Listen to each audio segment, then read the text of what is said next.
जय हिंद मित्रों। जैसे कि हम लोग स्कंदगुप्त नाटक लेकर चल रहे हैं और स्कंदगुप्त नाटक में आपने देखा था कि पिछला वीडियो जो था वो बीच से कट गया था।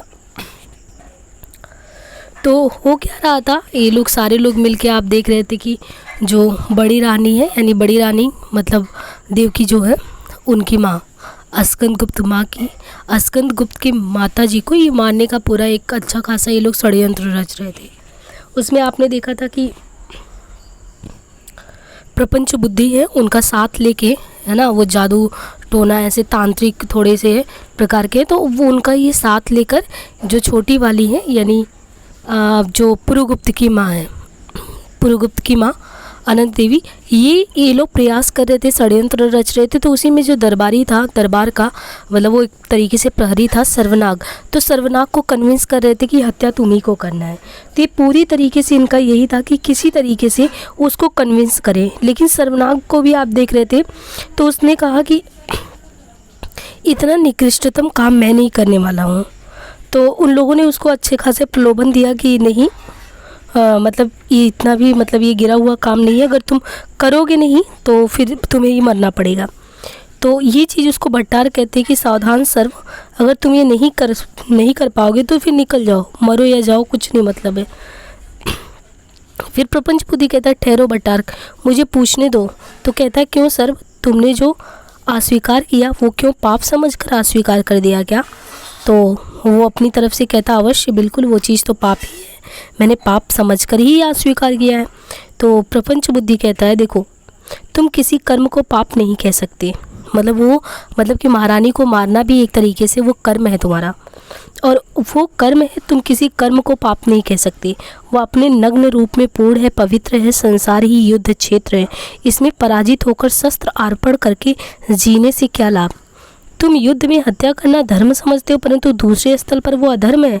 तो इनको पहले ये सीख देता है कि तुम गलत फहमी में जी रहे हो कि युद्ध क्षेत्र में तुम हत्या करते हो तो उससे तुम्हें नहीं लगता कि वो चीज़ तुम क्या कर रहे हो, धर्म या कर्म का काम कर रहे हो। परंतु जब आपको महारानी को मारने की बात की जा रही है तो फिर ये अधर्म कैसे हुआ? सर्वनाग कहता हाँ। प्रपंच बुद्धि कहता मार डालना या प्राणी का अंत कर देना, दोनों स्थलों में एक सा है, केवल देश और काल का भेद है, यही ना? तो सर्वनाग कहता है हाँ ऐसा ही। तो प्रपंच बुद्धि कहता देखो, तब तुम स्थान और समय की कसौटी पर कर्म को परखते हो, इसी से कर्म के अच्छे और बुरे होने की जांच करते हो। सर्वनाग कहता फिर दूसरा उपाय क्या है? प्रपंच बुद्धि कहता है क्यों नहीं, दूसरा उपाय भी है।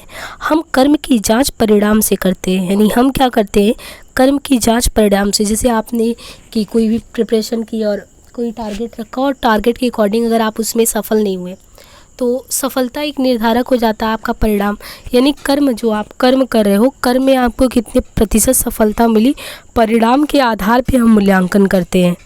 और ये नहीं कि स्थल को अगर आप आधार मानते हो तो स्थल को आधार मान के आप अपने कर्म के, जो आपका कर्म है यानी जो आपको दायित्व दिया जा रहा है, आप उससे पीछे हट रहे हो।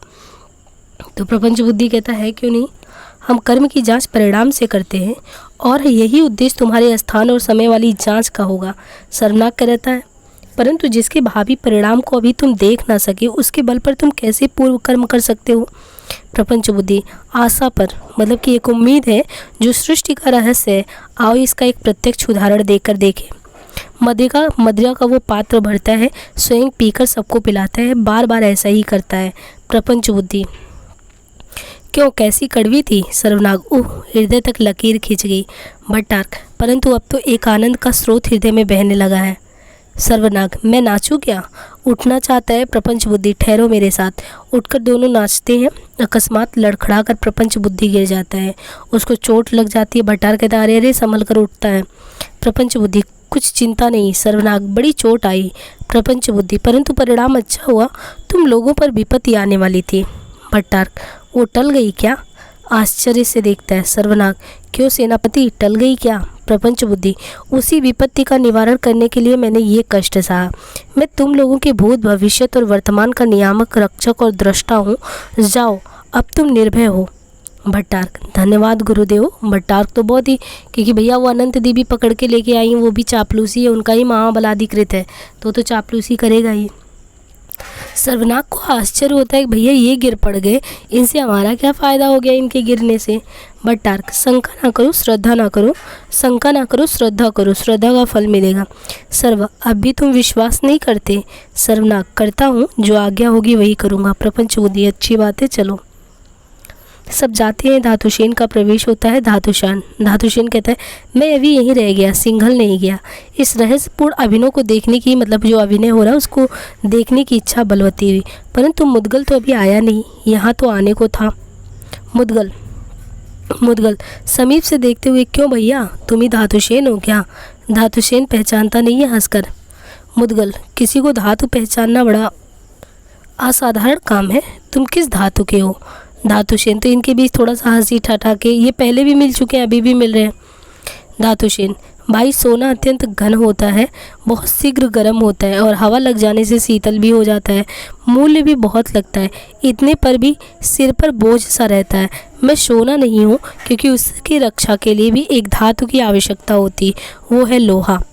मुदगल, मुदगल कहते हैं तब तुम लोहे के हो? धातुसेन कहता नहीं। धातुसेन यहाँ पे अपनी बात ये कहते हैं कि देखिए, वो धातुसेन यहाँ पे कहते हैं कि लोहा जो होता है वो बड़ा कठोर होता है। लोहा की बात करें तो बहुत कठोर होता है, कभी कभी वो लोहे को भी काट डालता है। मतलब धातुसेन अपना तर्क देते, ये सिंघल के राजकुमार है, वो कहते हैं कि लोहा बड़ा कठोर होता है, कभी कभी वो लोहे को भी काट डालता है। ओ भाई, तो कहते हैं मैं तो मिट्टी का हूँ, मिट्टी जिसमें से सब निकलते हैं। मेरी समझ में तो मेरे शरीर का धातु मिट्टी है, जो किसी के लोभ की सामग्री नहीं है, और वास्तव में उसी के लिए सब धातु अस्त्र बनकर चलते हैं, लड़ते हैं, चलते हैं, टूटते हैं, फिर क्या करते हैं, फिर मिट्टी हो जाते हैं। इसलिए मुझे मिट्टी समझो, धूल समझो, परंतु ये तो बताओ महादेवी की मुक्ति के लिए क्या उपाय सोचा?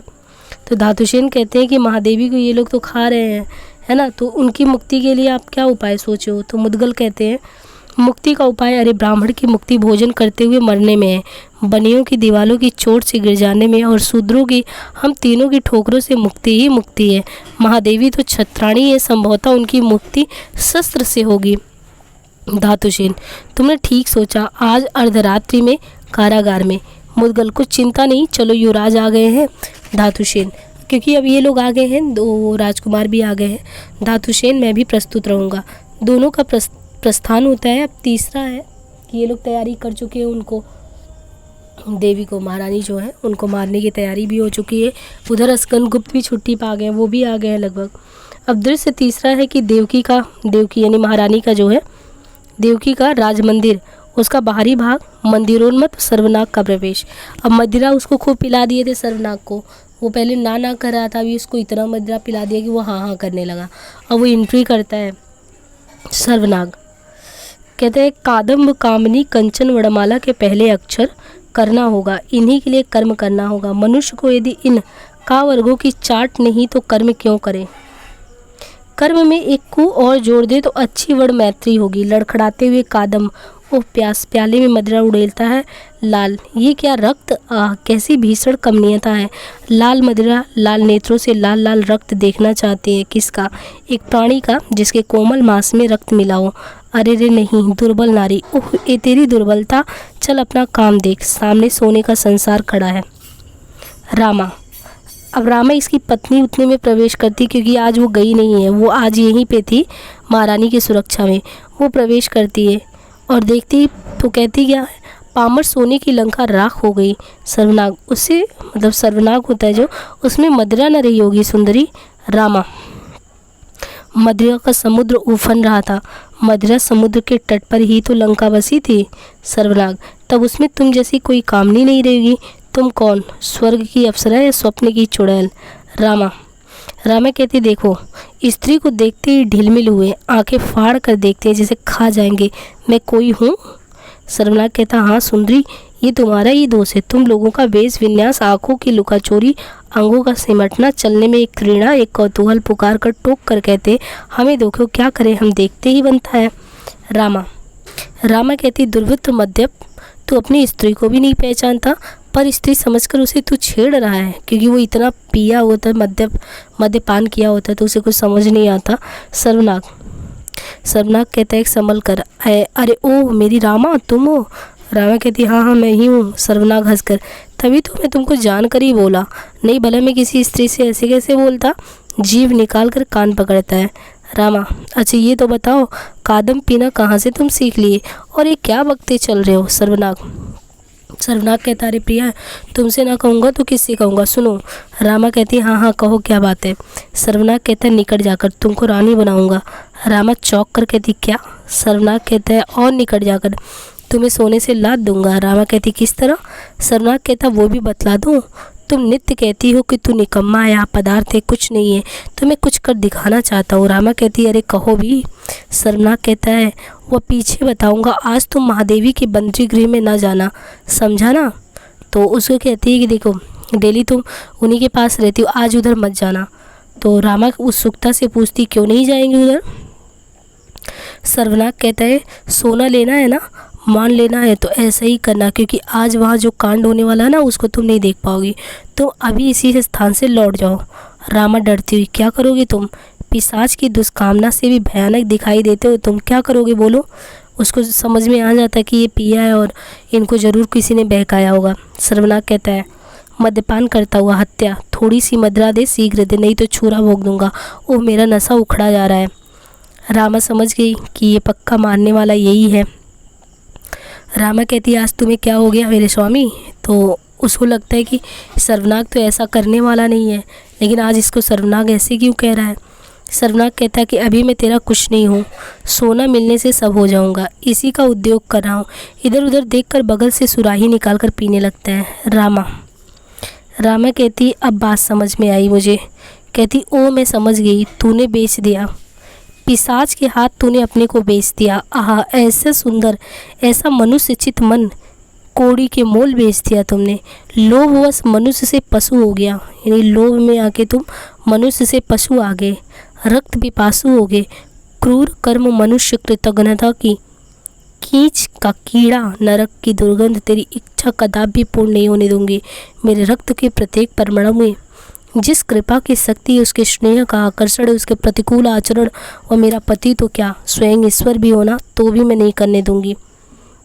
सर्वनाग कहता है, क्या तुम नहीं करने दोगी। रामा कहती है, हाँ मैं नहीं करने दूंगी, ले मुझे ही मार के हत्यारे, मध्य तेरी रक्त पिपासा शांत हो जाएगी। परंतु महादेवी पर हाथ लगाया तो मैं पिशाचनी सी प्रलय की काली आदिवन को चक्रियों के जीवन की काली राख अपने शरीर में लपेट कर तांडव नृत्य करूंगी, मान जा, इसी में तेरा भला है। सर्वनाग कहता है, अच्छा तो इसमें विघ्न न डालेगी तो क्या विघ्नों का पहाड़ भी होगा तो ठोकरों से हटा दिया जाएगा। मुझे सोना और सम्मान मिलने में कौन बाधा देगा। रामा कहती कि मैं दूंगी। रामा कहती कि तुम्हें चुनौती कोई और नहीं, मैं ही दूंगी। सोना मैं नहीं चाहती, मान मैं नहीं चाहती, मुझे अपना स्वामी अपने उसी मनुष्य रूप में चाहिए। पैर पड़ने लगती है कि स्वामी, हिंस पशु भी जिनसे पाले जाते हैं उन पर चोट नहीं करते। अरे तुम तो मस्तिष्क रखने वाले मनुष्य हो। तो उसको समझाती है कि तुम ऐसी पिशाची प्रवृत्ति क्यों करने जा रहे हो, तुम ऐसे हो भी नहीं, तो अपने को लोभ बस तुमने मनुष्यता से पशुता की श्रेणी में क्यों डाल दिया। सर्वनाग ठुकरा देता है, कहता जा तू हट जा, नहीं तो मुझे एक के स्थान पे दो हत्याएं करनी पड़ेंगी। मैं प्रतिश्रुत हूँ, वचन दे चुका हूँ। तो बोलता है कि मैं तो वचन देकर आया हूँ, अब तो मुझे करना ही पड़ेगा, मेरे पास कोई रास्ता ही नहीं है। रामा कहती, प्रार्थना करती हुई कहती, तुम्हारा ये झूठा सत्य, ऐसी प्रतिज्ञाओं का पालन सत्य नहीं कहा जा सकता। ऐसे धोखे का सत्य लेकर ही संसार में पाप और असत्य बढ़ते हैं स्वामी, मान जाओ। सर्वनाग कहता, वो विलम्ब हो रहा है तो पहले तू ही ले। तो कहता है कि पहले तुझी को मार लेते हैं। पकड़ना और मारना चाहता है। रामा शीघ्रता से हाथ छुड़ाकर भाग जाती है। इतने में अनंत देवी, जो पुरुगुप्त की माँ होती है, जो ज़्यादा षड्यंत्र रचने वाली छोटी रानी होती है कुमारगुप्त की, तो अनंत देवी, प्रपंच बुद्धि और भट्टार्क, ये तीनों अंदर आते हैं। भट्टार्क कहता सर्व, यानी सर्वनाग। तो सर्वनाग कहता है, जय हो, मैं प्रस्तुत हूँ, परंतु मेरी स्त्री इसमें बाधा डालना चाहती है। मैं पहले उसी को पकड़ना चाहता था, परंतु वो भाग निकली। अनंत देवी, सौगंध है, यदि तू विश्वासघात करेगा तो कुत्ते से नचवा दिया जाएगा। अनंत देवी कहती है कि तुम्हें ये काम सौंपा गया ना, तुम विश्वासघात नहीं कर सकते, तुम्हें ही मानना होगा। प्रपंच बुद्धि, सर्वनाग, तुम तो स्त्री नहीं हो ना। सर्वनाग, नहीं, मैं तो प्रतिश्रुत हूँ, परंतु, तो और बोलना चाहता है लेकिन रुक जाता है। भट्टार कहते, देखो तुम्हारी पद बुद्धि और पुरस्कार का ये प्रमाण पत्र प्रस्तुत है, दिखाता है काम हो जाने पर। सर्वनाग, तब शीघ्र चलिए, दुष्टा रामा भी पहुंच ही गई होगी। सब जाते हैं और जाते ही आप देखते हैं कि बंदी गृह में देवकी और रामा, अब देवकी रामा वहाँ पहुँच गई है, मतलब उनकी पत्नी पहुँच गई है बंदी गृह में। ये लोग पकड़ के उनको रानी को रखे हैं। रामा पहुँच गई है। रामा जाके कहती है कि महादेवी मैं लज्जा के गर्त में, वो कहती है कि मैं लज्जा के गर्त में डूब रही हूँ, मुझे कृतज्ञता और सेवा धर्म धिक्कार दे रहे हैं मेरा स्वामी। तो वो कहती है कि क्षमा याचना करती है कि देखिए मेरा स्वामी ऐसा कर रहा है और अंदर से मेरा मन बहुत धिक्कार रहा है, ये बहुत गलत आपके साथ हो रहा है। देवकी कहती है कि शांत हो जाओ रामा, बुरे दिन कहते किसे हैं। उन्होंने समझाया कि देखो बुरा दिन क्या होता है, जब स्वजन लोग अपने शील शिष्टाचार का पालन करें, आत्मसमर्पण सहानुभूति सतपथ का अवलंबन करें, तो दुर्दिन का साहस नहीं कि उस कुटुंब की ओर आंख उठाकर देखे। इस कठोर समय में भगवान की स्निग्ध करुणा का शीतल ध्यान कर। तो उन्होंने उसको समझाया, मतलब कि देवकी ने शांत रामा को समझाया कि तुम्हारी गलती नहीं है।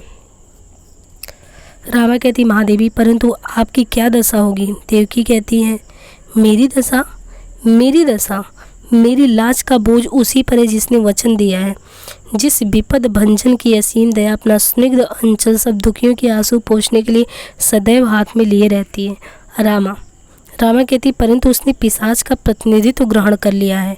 और देवकी कहती है तुम घबराओ मत रामा, एक पिशाच ने नरक के असंख्य दुर्दांत प्रेतों और क्रूर पिशाचों का त्रास, उनकी ज्वाला दयामय की कृपा दृष्टि के एक बिंदु से शांत होगी। नेपथ्य से गान आता है पालना बने प्रलय की लहरें, शीतल हो ज्वाला की आंधी, करुणा के गण ठहरे, दया दुलार करे, पल भर भी विपदा पास न ठहरे, प्रभु का हो विश्वास सत्य तो सुख के तन फेरे। भट्टारक आदि के साथ अनंत देवी का प्रवेश होता है। अनंत देवी परंतु व्यंग विष की ज्वाला रक्त धारा से भी नहीं बुझती। देवकी तुम मरने के लिए प्रस्तुत हो जाओ। देवकी क्या तुम मेरी हत्या करोगी। अनंत देवी कहती है कि तुम मरने के लिए प्रस्तुत हो जाओ। तो उधर से देवकी कहती है कि तुम मेरी हत्या करोगी। प्रपंच बुद्धि कहता हाँ, सधर्म का विरोधी हिमालय की निर्जन ऊंची चोटी तथा अगाध समुद्र के अंतःस्थल में भी नहीं बचने पाएगा और उस महाबलिदान का आरंभ होगा तुम्ही से। कहता है सर्वनाग आगे बढ़ो, मतलब कि मारने के लिए आदेश देता है। रामा सम्मुख आकर कहती है एक सर्व नहीं तुम्हारे जैसे सैकड़ों पिचास भी यदि जुट कर जावे तो आज महादेवी का अंग स्पर्श कोई नहीं कर पाएगा। वो छुरी खुद ही निकालती है। सर्वनाग कहता है मैं तेरा स्वामी हूँ रामा, क्या तू मेरी हत्या करेगी। रामा कहती ओह बड़ी धर्म बुद्धि जगी है पिशाच को, और ये महादेवी तेरा कौन है। सर्वनाग फिर मैं तेरा। रामा कहते हैं स्वामी। तो रामा कहती स्वामी नहीं, तू मेरे स्वामी का नरकवासी प्रेत है। देखिए रामा यहाँ पे क्या कहती संबोधित करती है कि नहीं तू मेरे स्वामी नहीं है, बल्कि स्वामी का नरकवासी प्रेत है, मतलब प्रेत बन के आया। तेरी हत्या कैसी, तू तो कभी का मर चुका है। तो कहती है कि तू तो पहले से ही मर चुका है। देवकी कहती है शांत हो जाओ रामा। देवकी अपने रक्त के बदले और किसी का रक्त नहीं गिराना चाहती। चल रक्त के प्यासे कुत्ते, चल अपना काम कर। सर्वनाग आगे बढ़ने लगता है। अनंत देवी क्यों। अनंत देवी कहती है जो छोटी वाली रानी, वो बड़ी वाली को कहती है क्यों देवकी, राज सिंहासन लेने की स्पर्धा क्या हो गई। देवकी कहती है परमात्मा की कृपा है कि मैं स्वामी के रक्त से कलुषित सिंहासन पर नहीं बैठ सकी। भट्टारक भगवान का स्मरण कर लो। देवकी कहती है कि मेरे अंतर की करुण कामना एक थी कि स्कंद को देख लूं, परंतु तुम लोगों से हत्यारों से मैं उसके लिए भी प्रार्थना ना करूंगी। प्रार्थना उसी विश्वम्भर के श्री चरणों में है जो अपनी अनंत दया का अभेद्य कवच पहनाकर मेरे स्कंद को सदैव सुरक्षित रखेगा। सर्वनाग अच्छा तो खड़ग उठाता है। रामा सामने आकर खड़ी हो जाती है। तो सर्वनाग कहता हट जा वो कहता कि हट जा अभागिनी। रामा कहती मूर्ख अभागा कौन, जो संसार के सबसे पवित्र धर्म कृतज्ञता को भूल जाता है और भूल जाता है सबके ऊपर एक अटल अदृश्य का नियामक सर्वशक्तिमान है, वो ये मैं। सर्वनाग कहता हूँ कि अपनी लोथ मुझे पैरों से न ठुकराने दे। रामा कहती है टुकड़े का लोभी, वो कहती है टुकड़े का लोभी, तू सती का अपमान कर, तेरी ये स्पर्धा तू कीड़ों से भी तुच्छ है, पहले मैं मरूंगी तब महादेवी। अनंत देवी क्रोधित हो जाती है। वो देखती कि वो आगे से रामा हटने को तैयार नहीं, तो फिर ये देवकी को मारे तो मारे कैसे। अनंत देवी तो पहले इसी का अंत कर दो सर्वनाग। वो आदेश देती है अनंत देवी सर्वनाग को कि सर्वनाग की पत्नी रामा जो थी, बोला कि पहले तुम रामा को ही निपटा लो फिर आगे काम करो। सर्वनाग कहता है अच्छा तो वही होगा। वो प्रहार करने पर उद्यत होता है, किवाड़ तोड़कर। जैसे ही वो प्रहार करने पर उद्यत होता है, अपनी पत्नी को मारने उठता है, तैसे ही आप देखते हैं कि उसी टाइम पे किवाड़ तोड़कर अस्कंद वितर आ जाता है। ये जैसे फिल्मी दुनिया में नहीं कि विलन बिल्कुल ऐसे टाइम पे आ रहा है हीरो, तो उसी टाइम में अस्कंद गुप्त जैसे ही उस पर वो मारने जाता है, प्रहार करने उठाता है, तुरंत ही वो प्रवेश करता है। पीछे मुदगल और धातुसेन भी आ जाते। आते ही सर्वनाग की गर्दन दबाकर तलवार छीन लेते हैं। तलवार जो होता है वो छीन लेते हैं अस्कंद गुप्त कहते हैं भट्टार्क से कि अरे नीच पशु, तेरी क्या इच्छा है? भट्टार्क राजकुमार, वीर के प्रति उचित अनुचित व्यवहार होना चाहिए। अस्कंद गुप्त तू वीर है? अस्कंद गुप्त ने कहा मैं बताता हूँ तू वीर है। कहते तू वीर है? अर्धरात्रि में निसहाय अबला महादेवी की हत्या के उद्देश्य से घुसने वाला चोर, तुझे भी वीरता का अभिमान है? तो द्वंद्व युग के लिए आमंत्रित करता हूँ, बचा अपने को। भट्टार्क दो एक हाथ चलाकर घायल होकर गिरता है। अस्कंद गुप्त मेरी सौतेली माँ तू? अनंत देवी अस्कंद, फिर भी मैं तुम्हारे पिता की पत्नी हूँ। तो वो घुटने के बल बैठकर हाथ जोड़ती है कि मुझे छोड़ दो, फिर भी मैं तुम्हारे भले ही सौतेली माँ हूँ लेकिन तुम्हारे पिता की पत्नी भी तो हूँ। अस्कंद गुप्त कहता है अनंत देवी कुसुमपुर में पुरुगुप्त को लेकर चुपचाप बैठी रहो। अस्कंद गुप्त उनको आदेश देता है कि अपने बेटे पुरुगुप्त को, कहते हैं देखो कुसुमपुर में पुरुगुप्त को लेकर तुम चुपचाप बैठी रहो, जाओ, मैं स्त्री पर हाथ नहीं उठाता, परंतु सावधान, विद्रोह की इच्छा ना करना, नहीं तो क्षमा असंभव है। देवकी के चरणों पर झुकते हुए आह मेरी माँ हो जाता है और देवकी आलिंगन करके आओ मेरे वश से इस तरीके से करती है। फिर देखिए दृश्य 5वां यहाँ से स्टार्ट होता है। अब दृश्य 5 में आप देखेंगे कि अवंती दुर्ग का एक भाग बंधु वर्मा और जयमाला का प्रवेश के साथ होता है। बाकी नेक्स्ट पार्ट। धन्यवाद।